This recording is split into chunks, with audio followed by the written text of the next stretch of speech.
Yes, my first memory was in 1941. I was barely, almost 6 years old in the spring, and we lived a very quiet life. We didn't even know much about the war going on because we had just radios and, very, uh, very simple lifestyle our people had.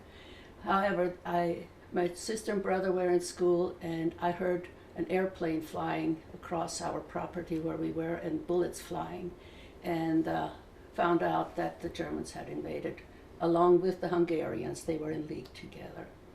Um, And you lived in Yugoslavia, right? yes, it was called Yugoslavia. We had a king at that time. The king was killed, and then the German occupation happened after that until the fall of 1944.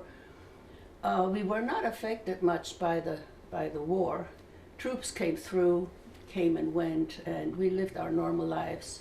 Except my father, who was the manager of a brick factory, he had to deliver all the bricks that he made to Germany for the war effort, and for that reason they didn't bother him much. But under the table, he sold it to the Serbians and the Hungarian-speaking people. You see, my area was occupied by Hungarian-speaking people, Serbian-speaking people, Croatian-speaking people, and German-speaking people. Each little town had its own costumes and costumes, and they intermarried only in their own little areas. Even our German-speaking towns, who had different dialects from when they settled in 1740, they kept to themselves. There was not much intermarriage between us, even, because they wanted their ethnicity, and their background. So they still wore the costumes of that era, those little five skirts on top of each other. Sure. Professional people wore the fashion of the day, So anyway, the war went on. We heard rumors of people being killed by the resistance groups. There were 5 resistance groups who sprung up. One was trying to get the king back, and then one was communist, and then there were several others that were fighting against Nazi Germany in the invasion. We heard that especially the Serbian, the communist group was very brutal, and even killed some ethnic German people during the war, I was a very sensitive child, and I took all these rumors in and became very fearful that this would happen to me. In fact, I had nightmares where I thought, in my dreams, it was so real that I thought it was a daytime experience, where I found myself being hung up like a pig and had my throat slit and would scream. And it was the kindness of God, really, that at that time I was in 2nd grade and was prepared in a Catholic school for First Communion. That's when I heard about Jesus. And I was so glad that he came and paid for my sins, and I didn't have to go to hell, And I really, truly gave my whole life to him as much as I could. And then the strange thing happened. I wasn't afraid of dying anymore. I kind of thought, well, if they torture me, the pain won't last forever. Either they'll stop, or they'll kill me, and I won't be hurting anymore. So with that attitude, had I gone through the death camp before, I believe I would have either perished or come out totally insane, because I couldn't even bear to see a bird hurt, But then, thank God for that preparation. Oh, I should explain to you, mother, father, and I had a 15-year-old sister and a 12-year-old brother, So the I fall. was 9 at that time. So at the end of the war, as the Germans were retreating, they took my daddy. It was in the August of 44, I think. We never heard of him again. I mean, he just vanished. Then the Russians, who were pushing back the Germans, came through, and they were very brutal. They got drunk every night and went on raping sprees, Somehow my sister and my mother had to hide in a different place every night, and by God's grace, they didn't even spare 8 years old, but they didn't touch me. Soon we heard rumors that the communist partisans that were fighting Hitler were in power now because the Allies put Marshal Tito in power, that they were on a spree, you could call it, of vengeance against anybody of ethnic German background, any citizen, no matter how many hundreds of years they had lived in that area. My grandmother, who was of Hungarian descent, was not in danger. So she built us into a firing chamber of the kiln. My father was a manager of a brick factory, so we lived on those premises outside of town. She built us into a chamber in the firing chamber of the bricks factory and brought us food. So at what point did you realize that your family was in danger? I mean, that's when we were beginning to realize the rumors. Grandmother heard those rumors and she hid us out. And after she was told, oh, those rumors were false, she let us out, and lo and behold, you know, the partisans were there. They gave us a few minutes to get one blanket, one small dish, one spoon, and only the clothing on our backs. And they put us on a forced march to another ethnic German town where they divided us up. Children over 12 years old and up were placed into one area, men separate and women separate. And then the ones under 12 and the sick and the babies and all, they were put in another area. So my brother was with the men, he was 12, my sister was with the women at 15, and then I was with the ones with the 9, I was only 9, you know. So grandmother... you thought you were safe, right? Because your grandma brought you out of the kiln. Oh, no, this is now after the forced march. The partisans, I mean, there was shooting going on, people were killed, all kinds of horrible stuff. Once we got to that place, that's where they divided us up. We had no clue why. But we found out the 12-year-old and up were slated for hard labor camps, and then the little ones for extermination. Grandmother did not want me to be alone, so she joined me, you know.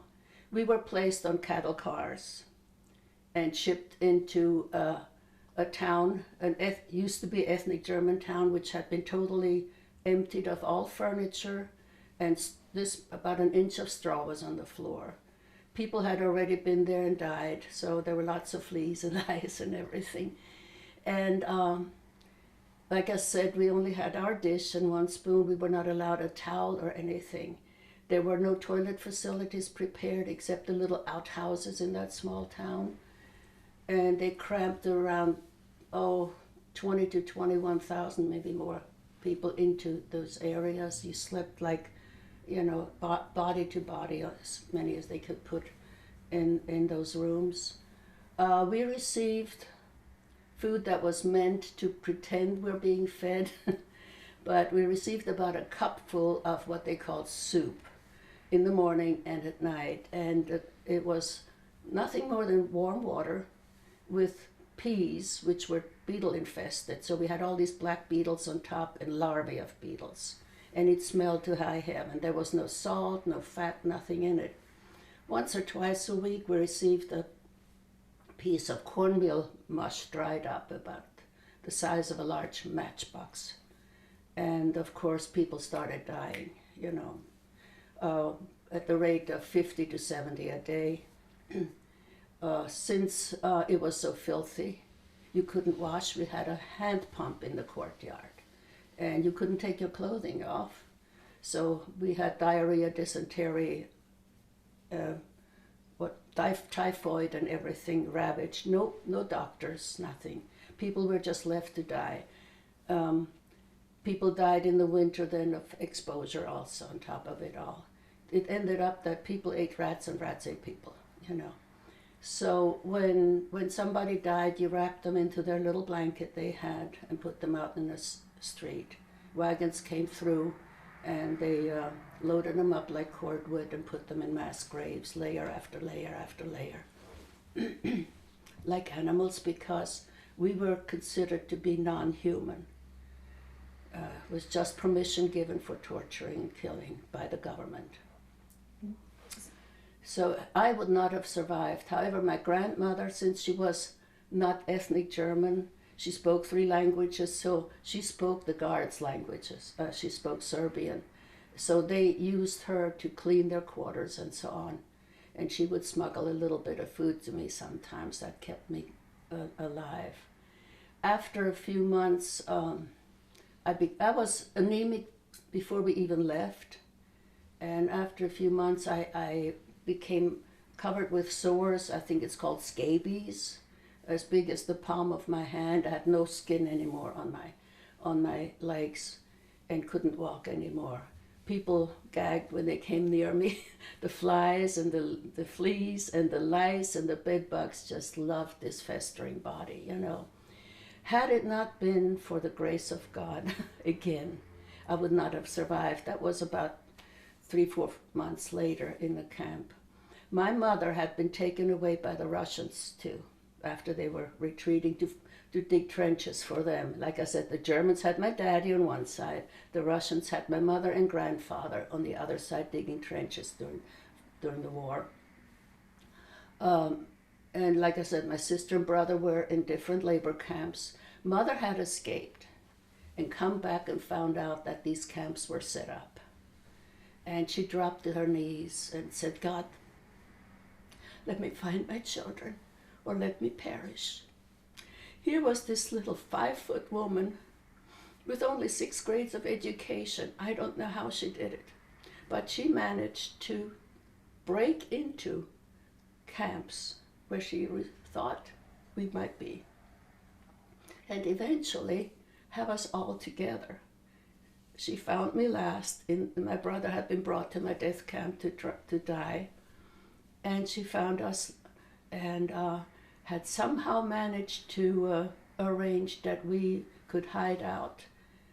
My brother was a worker, but that she could hide us out in the very labor camp, which was our brick factory, where the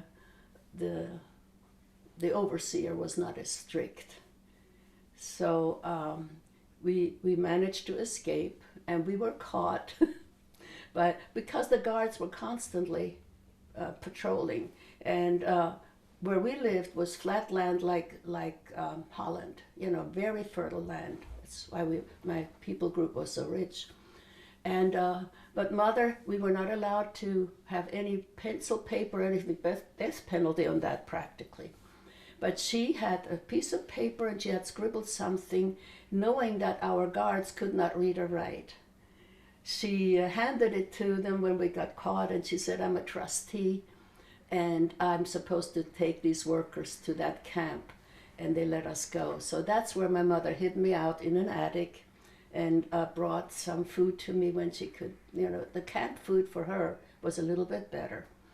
And I started to recuperate, thank God. So your sister and your brother also... All of us were together now in the labor camp. And your grandmother at this point? My grandmother was released because they didn't have any quarrel with her. But she really saved your life by going with you. She saved my life by going with me, yes. I would have not survived. I mean... Talk to us more about the conditions in which you lived. I think people cannot really grasp the conditions and how people manage to survive. A typical day for you. I was taught when I was in school to keep my eyes on Jesus all the time and pray a lot. And should there be, this dear little Catholic nun, my teacher, she prepared us for horror to come, for some reason, for suffering to come. And so she told us that if you see horrible things happening, unless you can help, don't become a spectator. It will destroy you. So in camp, I ventured out only out of my house there where we are incarcerated. I heard about food being found, and the children were fighting over it, and so ran there, and couldn't bring myself to beat up somebody else so I could get something. And so I just walked back, and on the way back, there was one of the partisans sitting there with a long, long whip. It was like a leather long whip, and he just beat the living daylight out of me.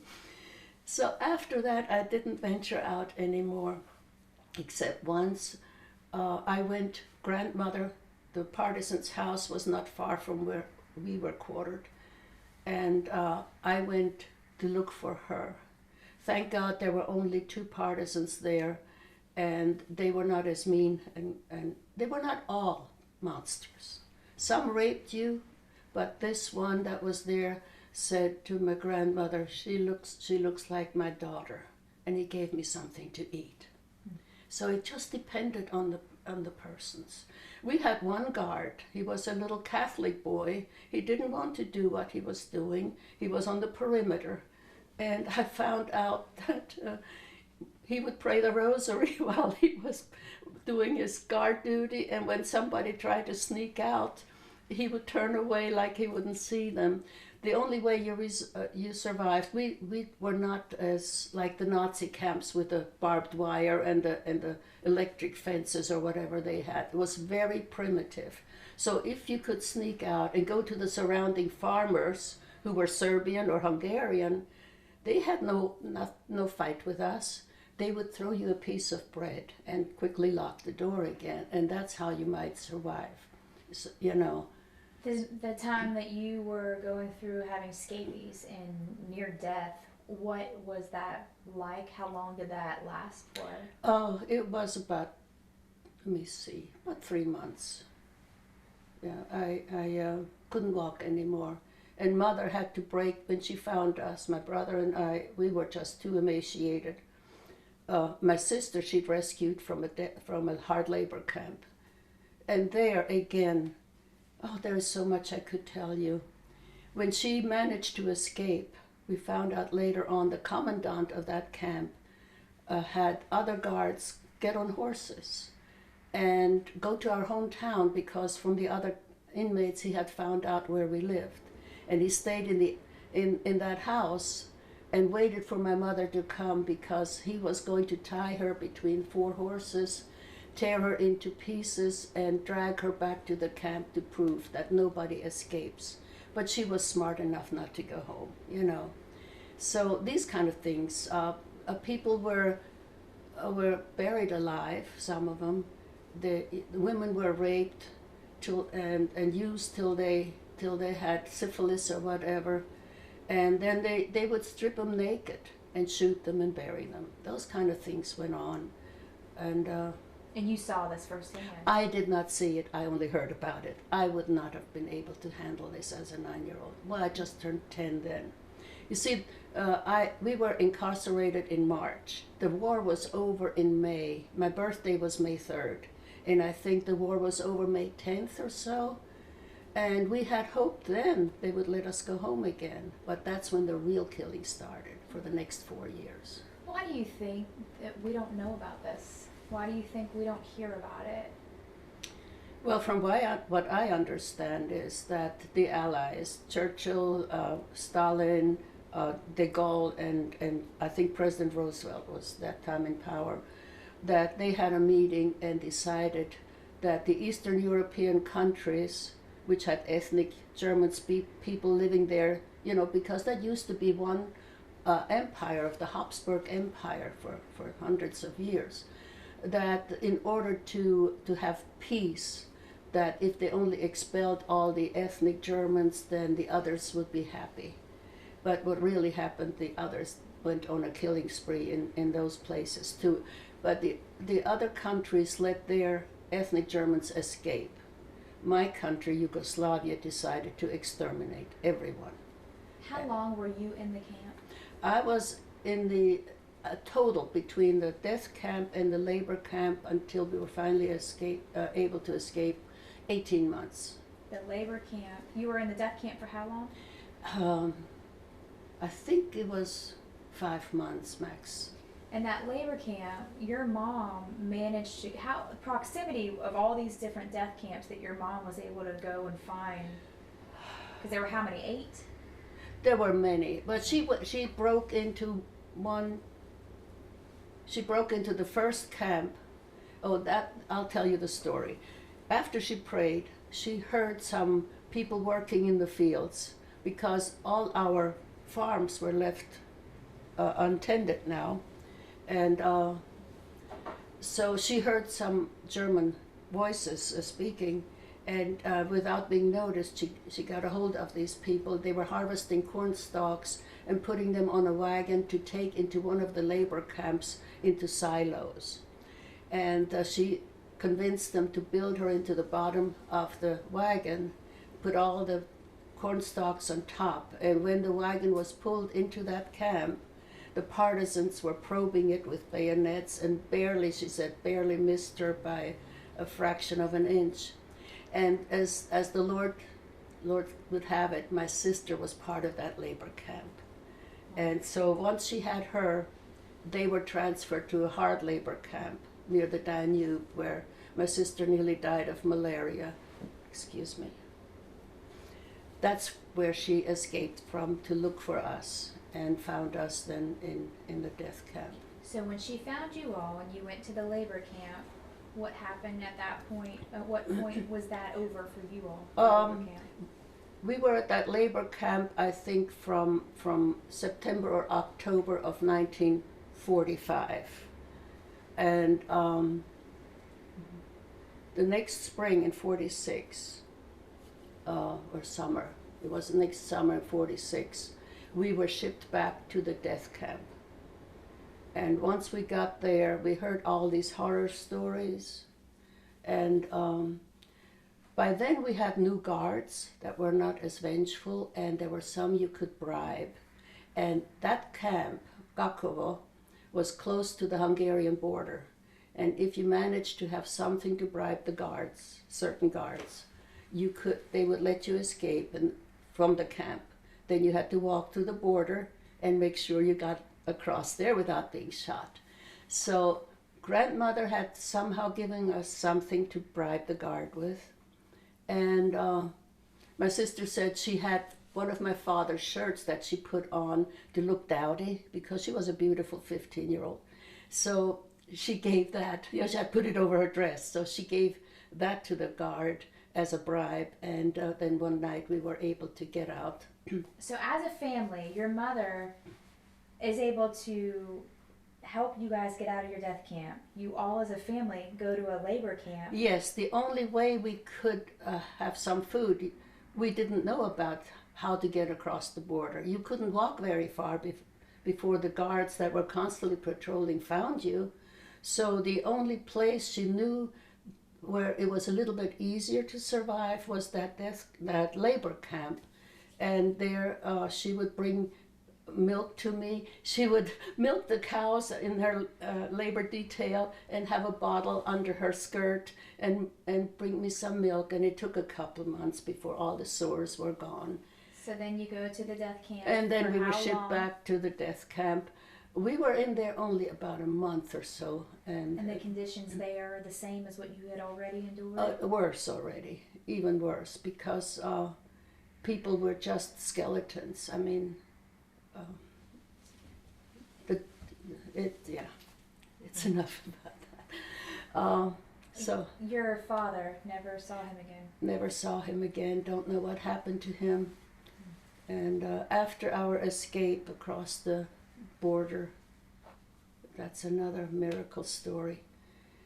I mean, the guards were shooting and the dogs were coming and we were running, and I got stuck in a swampy area and couldn't move anymore, and yet the dogs and the guards went past. We ended up in Hungary, not knowing that the Russians occupied it, and if you got caught, they would ship you back to the death camp. So we had to hide out all the time, beg food from some kindly farmers. Then we had to cross the Austrian border. But in order to get to the Austrian border, we had to cross the Danube, which cuts Hungary into half, from the eastern shore to the western. And each bridge was guarded by Russian soldiers. There was no way for us to get across there, except for one farmer's kindness. he told us there was a tiny barge, and he took us there. That was getting back and forth across, and he took us on the wagon to that place. It was a city called Baja in Hungary, and as we got off that wagon and we were making our way to the barge, I heard the Russian soldiers shout "Stoy," which means stop in Russian, and we began to run. But I was so spindly-legged and sick-looking, I didn't get very far, and in a few seconds he just sort of grabbed me, and I thought that was the end of me, you know. But he turned around and came in front of me and knelt down and looked at me kind of smiling and handed me something. And that something was my greatest treasure I had in the death camp. It was illegal, like I told you, to have books or anything written, and yet I was given a prayer book, which I had tied around my waist. And jumping off the wagon, I lost it, and the wagon had run over it. Apparently that the Russian soldier must have had a believing grandma, And knowing that I was an escapee, he'd just shoot us on and let us go. So we made it across the Danube. We made it to the Austrian border.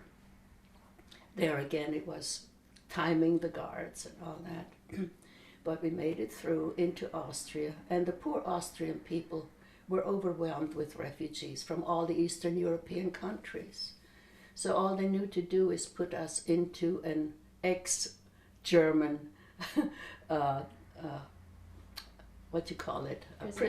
prisoner of war camp, We were 5 families to start with in a room about the size of my living room and dining room. And my brother and sister and I had to sleep on an army cot with a burlap sack full of leaves. That was the mattress, and we had 1 or 2 blankets. So we had to sleep on the side all the time like croissants. And when you couldn't handle it anymore, you would grunt and turn over. We had to walk through the snow to the latrines. It was very primitive. The snow was blowing through the cracks of the barracks. Our little potbelly stove, the water froze on it during the night. So these were the conditions then in the refugee camp after we were free, but we were free. Yes.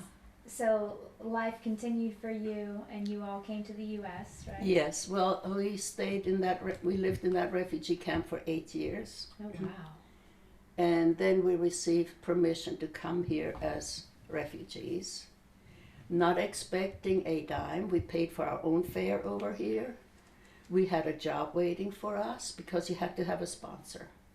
We had a job waiting for us, and never once asked the government for 1 cent. Worked hard. Mm-hmm. There is nothing in life that can happen to you where God cannot help you get through it, if you depend on Him. And that's what we did. We did not depend on our own strength. And to this day, I know in myself I can do absolutely nothing. So I can just relax and say, okay, Lord, here I am, use me. Since I know what it is like when you have a government that legalizes killing of innocent people, I was very aware right away when our government went into that direction. And so when I heard about abortion being legalized in our country, or the talk it should be legalized in 1968, I was horrified. And since then I've been speaking out and also working my utmost to try to show people that you're actually killing human beings. And even if you are not a believer in God, you are killing a human being, and human life should be sacred to anybody. Because today we are killing the innocent human beings in the womb because they're unwanted. But we are all aging. Then the government will decide to declare old people, senile people, sick people to be not quite persons. In fact, they're talking about that now, that unless you are a person, you have no right to live. So Dr. Singer, the head of the ethics department at Princeton University, he has been arguing for years that you should be able to kill babies after they're born until they can make some sense when they speak. And now I've heard some students already parrot the same idea. So we will now in the future, for the elderly, the senile or the dementia people, they will be called post-persons. That's what they're arguing. And a baby, until you're smart enough to make any sense, you're called a pre-person. And it's eugenics. That's all it is under a different name. Same thing Hitler did, same thing my government did, and same thing happening here. And I have been working my utmost all these years to call people's attention that they're really killing human beings. Anybody that has the slightest sense of biology knows when a sperm and an egg meet, there is a spark of life. Whether it's a dog, a cat, or any kind of animal, when a sperm and egg of a woman and man meet, there's the spark of life. And a human being comes into being and never stops existing, because God says we are made in His image. We are not just flesh and blood. We are spirits living in this body. That's just a house to get us around here. But from that moment on, from the moment of conception, we begin to exist in the spirit and never stop existing. The only question is, where will we end up in eternity? One place or the other. I know where I'm going. So I'm not afraid. That's why I go out. I have been arrested trying to rescue little babies over 40 sometimes. And I'm right now facing federal charges. 6 months in federal prison, $15,000 for sitting in front of an abortion clinic and saying, please don't kill babies, okay? I'm not afraid, because I know God is sufficient in all situations. But I fear for this country. If we do not turn around and say, God, we're sorry, and outlaw abortion again, we will go the way of Nazi Germany. They killed 6 million Jews. You should see the pictures after the war. People going through garbage cans looking for food, and the buildings destroyed. Yugoslavia, was a prosperous country. They went downhill. We have not only killed 6 million, as of today, which is Roe versus Wade, 45 years, the anniversary, we have killed over 60 million in surgical abortions. That doesn't even count the chemical abortions. And God is just. He says in Genesis chapter 9, He says that human life is sacred because we're made in His image. And anybody that destroys innocent human life has to account to Him for it. And government is responsible to protect human life as far as God is concerned. So this is what I do now. What happened to your grandfather? Oh, he eventually was released by the Russians and made it home. Grandmother, like I said, she was released from the camp, went to her home, and everything had been removed, because she lived in the German-speaking village. So they had to start from scratch. And eventually, she lived a long life. And I think it's interesting how everybody was able to still find everybody. It's almost like there was enough communication within these camps or towns that you knew where everybody was. Or could find each other. I have to think about that. Yes, people knew from our town maybe where my mother and the people were in the hard labor camp. They were people from our town. That's why the commandant could find out where our house was. Yes. And yes, the grapevine, even with 21,000 people in my camp, when my brother was shipped to my camp, somehow we found each other.